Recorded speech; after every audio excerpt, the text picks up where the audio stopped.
ଓଡ଼ିଶାର ଏକ ଛୋଟ ଗାଁ ହରିପୁର। ସେ ଗାଁର ପୁଅ ମୁନ୍ସି ଆଖିରେ ହସୁମାରି ସ୍ୱପ୍ନ।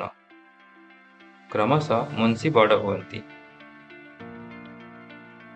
ସଂଘର୍ଷକୁ ନିଜର ସାଥୀ ବନେଇ ଆଗକୁ ବଢ଼ାନ୍ତି। ମନରେ ଆଶା ବାନ୍ଧନ୍ତି ପ୍ରଶାସନିକ ଅଧିକାରୀ ହେବେ। ଲୋକମାନେ ତାଙ୍କୁ ଦେଖି ହସୁଥିଲେ। ଖାଇବାକୁ ଦାନା ନାହିଁ, ମୁନ୍ସି ପୁଣି ସରକାରୀ ଚାକିରି କରିବ। ପ୍ରତିଦିନ ଯେତେବେଳେ ତାଙ୍କ ବାପା ମା ମୁଠାଏ ଚାଉଳ ରୋଜଗାର କରିବା ପାଇଁ ପରିଶ୍ରମ କରୁଥିଲେ, ମୁନ୍ସି ପାଠପଢ଼ା ଜାରି ରଖିଥିଲେ। ବର୍ଷ ବର୍ଷ ବିତିଗଲା। 22 ବର୍ଷ ବୟସରେ ମୁନ୍ସି ପ୍ରଶାସନିକ ପରୀକ୍ଷା ଦେଲେ। କିନ୍ତୁ ସେ ବିଫଳ ହେଲେ। ପୁଣି ଚେଷ୍ଟା କଲେ, ନୀରବରେ କାନ୍ଦିଲେ ଏବଂ ଆହୁରି ଶକ୍ତିଶାଳୀ ହୋଇ ଉଠିଲେ।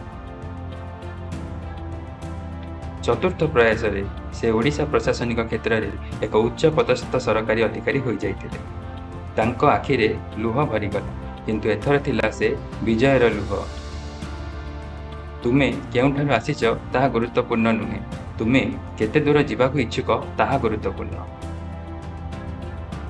ମୁନ୍ସିଙ୍କ ପରି କେବେ ବି ସ୍ୱପ୍ନ ଦେଖିବା ବନ୍ଦ କର ନାହିଁ ଏବଂ ଚେଷ୍ଟା କରିବା ବନ୍ଦ କର ନାହିଁ।